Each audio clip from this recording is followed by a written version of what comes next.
Welcome, listeners, to the Gamer Headlines Show, Gamer Headlines' weekly entertainment podcast. This is episode 66, and I'm one of your co-hosts, Chris Cortez. As always, I'm joined by my other co-host, Adnan Riaz. Hello, Chris. Hello, Adnan. And this week we are joined by Mr. M. Bison himself. He has brought us all He has bought Bison dollars to the party. The economy is saved. Can you imagine that? The US Treasury. They'd love that to pay off the billions of dollars. Well, how much is one Bison dollar worth? I don't know. I guess what would be the currency of that? How many pounds sterling? He compares it to the UK currency. It's really funny when he does that.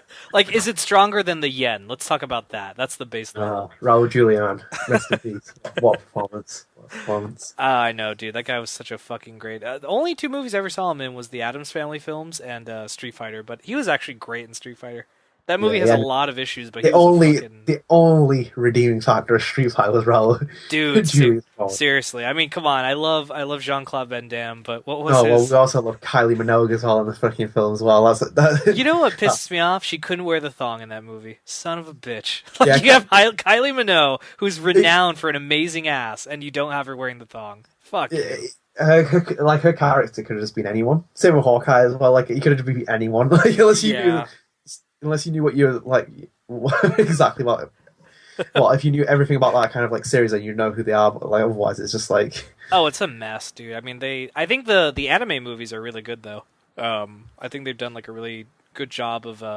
I think there's a couple of them, and then remember they made that Street Fighter movie, The Legend of Chun-Li, and they had the girl from Smallville's in it, Kristen. I forgot her other name. She played Chun-Li, and you're like, is she Asian? I guess she is. But anyway, speaking of Street Fighter, this is a great segue. I was going to talk about Street Fighter for Talk Nerdy to me, Adnan. I should probably talk about Street Fighter. So, Chris. Yeah, Street Fighter 5? Yeah, dude, I got to... So here's the deal, everybody. I have no money. But really, I have no money right now, so I don't have any money to spend on video games right now. And my parents were very nice. They're my parents, and they were very nice to buy me Street Fighter V as an early... You tell me you're buying a book. Yeah, as an early birthday gift. So to give you an idea, I'm turning 29 years old. My parents bought me a video game for my birthday. I'm totally okay with that. But yeah, no, I really liked it a lot. I mean, I've been playing a little bit of it. So basically, to give you guys an idea, I know there's been, to be honest, man, I've read a lot of like articles, and I think people are kind of not really stating what's on the game properly. So first of all, the limited single player stuff. Yes, that is very true. There is limited single player stuff. Basically, the modes you have day one is you have a story mode, which is a prologue to the big story mode. They're going to release in June as a free update a Mortal Kombat-esque story mode, like Mortal Kombat X and Mortal Kombat, the 2009 game. Which is really bizarre that the game is just like how it's structured, because it's not really episodic yet. Yeah. There's content missing and content planned, and kind of like, well, while some of it is free, it's, again, still strange, kind of like imagining it, how it's going to be like, how you're going to be able to play it, what you have to wait for. Maybe it creates more longevity in the game. Maybe that's what they're kind of aiming for. Yeah, there's a lot of reasons why people feel Capcom did this. A lot of people think they did it because of like Evo and stuff, like all those fighting tournaments, that they just wanted the game out there so it could start being accepted into the the fighting community. I mean, I'm okay with the content that's on it, dude. I mean, obviously, I'm in the middle of replaying the entire Resident Evil series, so I'm playing multiple games right now. But the story mode is pretty cool. Basically, you pick a character. There's 16 characters in the game, and you pick a character, and you see a very short, like 10-minute story that has either 2 or 3 fights in it, and all the 16 characters have a prologue like that, and it's supposed to set up the characters for the June story mode that's going to come out. So it's all like a big like prequel to that. And then what is the other thing? And then there's a survival mode in single player, which is basically arcade mode, except whatever your status is at the end of the fight. So if you have half health, that carries on over to the next fight. But right before you enter the next fight, you can use the points, the score points that you got from that fight, to like add on something like a power up to help you in the next fight. So one of the power-ups is it refills your health, one of them is it raises your defense, one of them is it raises your attack, and you can only do one per fight. So it's actually pretty cool, man, because like if you're sucking ass, you're like, oh fuck, give me the health. But if you're doing fairly well, then you take, you maybe take an attack boost so you can like whoop some ass a lot quicker. So I'm really liking it. I haven't tried online yet. I'm kind of disappointed there's not a spectator mode. There Like Mortal is, Kombat. yeah, they don't have that, but they do have a replay mode. So they have like every fight that happens, they record it and put it on their servers, and then you can go in there and you could watch the fight, and you could like rewind it, fast forward it, slow it down, stuff like that. So there's kind of like a spectator mode, kinda, but it's pre-recorded, and it could have happened like earlier this morning or something. But still, there's something there at the very least. And as far as I know, they're going to add more stuff for the next few months. I know next month we're getting a challenge mode, which is going to include daily challenges and a bunch of other stuff. And we're actually getting the first of 6 DLC characters. I think it's Alex from Street Fighter 3. So yeah, man, I really like it. I think it's a fun game. I'm enjoying it. I mean, granted, I didn't spend the $60 to buy it. My parents it's a did. different perspective, isn't it? When you do that, Exactly. Yeah, But dude, I would have bought it. I think if I would have bought it, I would have been okay because it's such a fucking like the fluidity of the fighting, the way the characters feel, like it's as like you would agree. Mortal Kombat X had a good feel to it, right? yeah, Like it fighting was game it wise. was by far the best gameplay I've seen in the series. Yeah, I think Street Fighter Kind of like Five. just technically as well. Yeah, I think Street Fighter Five is on that same level for I Street feel Fighter. I've heard really positive things about the the V system or something. They replaced something in like the supercharge meters at the bottom of the screen. Oh yeah, basically you can go Super Saiyan. Like Yeah, when this like meter fills up, you press R1 and R2 together, and it activates like a boost mode for the character, and they become like stronger. It's basically like if you've ever played Dragon Ball Z Budokai, it's like when you have your Super Saiyan meter and you press it and Goku goes Super Saiyan. It's like that. But it's really right, okay. fucking cool. Like I like it, man. It really adds like it makes all your attacks like a lot stronger and stuff. And it's cool, man. I think it really works. I mean, my favorite character is Ryu, and I also like Ken. And I think they both work really well in the game and stuff. So I recommend it. If you've ever played Street Fighter and you really like Street Fighter, go for it. If you're not good at fighting games, you're not really particularly into it, maybe wait until June when the story mode comes out, because by then, number one, there might be a price cut, or at least you might get a pre-owned deal pretty well. And number two, there's going to be so much fucking content available at that point. That you'd have like a lot of stuff. So anyway, that's what I got. Yeah. Well, there you go. There's the verdict from Chris.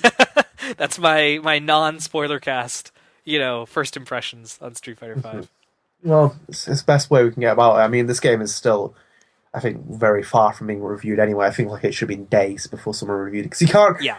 For me, like it's it's an example where the game you can't see the full package of what it's offering because obviously if a lot of the content is free, then it was meant to be like within reason within the game to start off with. Yeah. I feel like this was some within reason. Well, again, before we finish, kind of like I feel like this game would have benefited from having like a feedback session.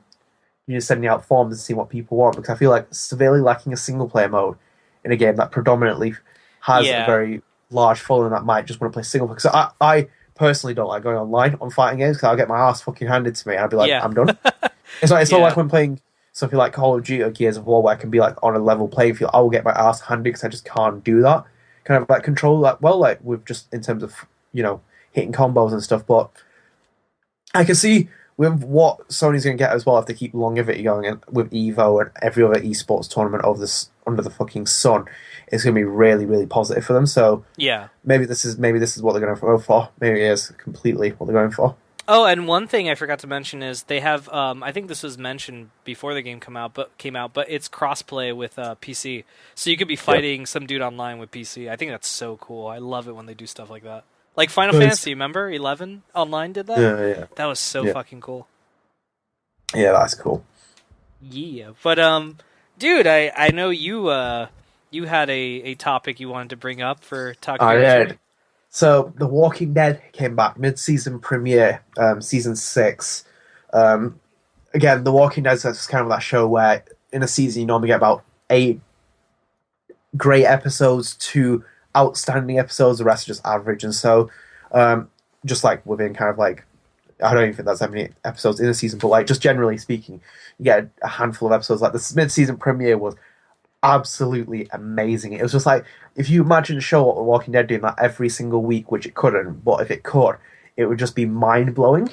Uh, just like how they set up things, just the suspense, the kind of like the camera, the techniques, everything about it was so great. Like the writing is pretty crap, which it normally is with The Walking Dead, because sometimes it's just like kind of like just characters will waffle on and just have very like uninspiring things to say, or just feel like really bland and boring. You just want them to die. But this one really did sell it for me, because I've been watching TV shows here and there. And The Walking Dead's one that I've followed for years, and it just had those moments where it's like, with every reason it blew up the internet, with every kind of way it deserves its praise for what it got, because it is one of the better episodes without a doubt. It's just one of those ones where you want to show it to a friend and show this is why you should watch The Walking Dead, but if you showed it to them, they'd get half the show ruined for them as well, which is kind of like, which in itself is a problem, but it is huge. Like with this kind of like just returning, I'm interested in picking up The Walking Dead Michonne from Telltale, because I just love The Walking Dead for what it is, like what it does, the social commentary, the implication of everything, kind of like how these characters interact. It is, in every essence, it's just not enough. It's just not a zombie, like kind of like just another zombie TV show, like another zombie movie. I felt it just feels special, and that's what's so great about this episode. It had such great moments with like Rick has some of the great moments in this episode. I can't even just spoil anything, because if you spoil this for anyone, you are a horrible, horrible human being. Like without doubt, you were really horrible. And it's so good episode. Like with any Walking Dead fan, will love this episode. Yeah, I obviously I'm not huge on The Walking Dead. I tried giving it a watch not too long ago. What was I tried watching it like on Netflix and catching up and stuff, and Rebecca was telling me about it, and I saw I think like the first 2 seasons, and I totally understand the appeal. Like I get it. I think it's really cool, but I couldn't get into it, man. Like I don't know, it's just one of those. I'm very picky when it comes to my shows, and it just didn't really grasp to me. But occasionally, you know, my wife Rebecca watches Fear the Walking Dead. She watches The Walking Dead live as they air. And I remember she would. I'm gonna modify this story because I don't want to embarrass her. But we were at my parents' house having dinner, and she was like, "We gotta go, man! Fucking Walking Dead." I'm like, "All right, don't worry, we're gonna go." And like as it got closer, she's like, "It's fucking like 8 o'clock. Like we gotta go." And I'm like, "All right, we're gonna go. Fuck! Like I really want to keep eating this cookie cake. Come on, man." And so like you know, she was like really wanting to like come home and see the show, and I'm like, "All right, we'll go." And then the second we got there, she just fucking ran to the TV and turned it on. Was like, "Ah, Walking Dead," and I'm like, "God damn it, you and your zombies." But yeah, I remember while she was watching it, I was hearing her from downstairs, and I would hear like, "Oh my god," or like, Yeah. "No, no, no, they didn't just do that," like stuff like See, that. it's like that show. Like I'm a huge Lost fan, but I always regret not watching Lost week by week. It would have killed me, the suspense. Yeah, But that's just the best part. Where it's like when you're at the time, you could just see it and then like text the next person like, "Oh my god, did you watch like that freak out moment?" That's what a TV. That's what makes a TV show. yeah, Not every TV show has to definitely. have it. Yeah, Like you know, Daredevil doesn't have those moments. People are like, "Oh my god, like, where else?" But there's just like there's kind of like there's a special thing about it that certain shows possess with that kind of idea, and when they do it so well, like The Walking Dead does, like when like multiple seasons and episodes, you just have to talk about it, because The Walking Dead. That's one of the big things about The Walking Dead makes it so successful. It's just a show where it has such like a community where they want to talk in itself. Like they want to talk about the episodes, what they've seen, what's happened, you know, just everything about it, and that's what makes it such a great show, just to kind of have that discussion, because in itself what it's doing, all these different characters, you know, they killed off characters, they brought in really cool characters, replaced them within certain kind of like within a certain reason, but like there is something really cool about seeing shows like that. And just The Walking Dead from like kind of when it's come back, where it has come back, I've really enjoyed it, because I've like I'm like Becca though. I can watch like I will watch some shows and be like, "This is shit. I don't want to watch it." right. Like I tried to get into Dexter, and I was like, "I can't get into Dexter." I was like, after watching Hannibal, I was like, "No way." Hannibal's like 50 times better than the show, and it's just nowhere near the interest of me. But then I can watch something like Supergirl, which is completely out of my kind of like my comfort Yeah, zone watching stuff like that, and that's and I not enjoy it. non-comparable. Yeah. Yeah, like it is. It's so weird because I'm not a huge superhero fan, but yeah, I enjoy for what it does. Like within kind of like it's very soft core in the comic book movies, and it's grounded. It feels human at certain points. Well, dude, it's kind of like when you told me you really liked Frozen, and I thought you were pulling my leg. I'm But like, no way. hey, hey, You were like, dude, I that really was very liked funny. it, and I'm like, really? And you're like, yeah, and I'm like, I didn't think you would. You're like, everyone keeps saying that, but I really like Frozen, and I'm like, well, I liked it too. In summer, like I liked that part. It was funny, and Rebecca acts it out every time she sees it. But like, no, dude, I totally get you. I mean, you definitely have diversity, and I actually really admire that. But no, I'm a creature of habit, man. Like you see a pattern. You're like Chris likes a lot of stuff, and you kind of like the man likes pizza a lot, and you could tell he likes pizza a lot, and not just my weight, but like generally speaking. But yeah, no, dude, I hear you, man. I mean, shit, that's the most. I don't know about in the world, but in America, that's the most watched show I think right now in North America is The Supergirl. Walking Dead, which is I was kind gonna say, of. it has. I thought it was Supergirl, and I was like, no. No, Supergirl I think is actually dropping in ratings last I heard, but I think it's Within still steady, yeah, what I'd expect though with that kind of show. I wouldn't say it's Yeah. going to stay in like massive ratings, but it will have good ratings though. Yeah. It's definitely a show. What's great about it is it's a family show. You could totally bring a family Yeah, to watch that, exactly. or it could be. It's so suited for anybody, which I think is like really cool. Unlike Walking Dead, where you put your fucking kids to sleep before you go to Yeah, sleep now. We're gonna see Walking Dead, you know. But yeah. So fucking Walking Dead, dude. I'm glad you guys are digging it. Maybe I'll jump in one day, but for now, I'm taking it easy. yeah. Make sure you're really committed to it as well, because there's only so much you can take. But you have to like put up with a lot of shit, and that show just kind of like watch to get to the good stuff. But it's worth it though.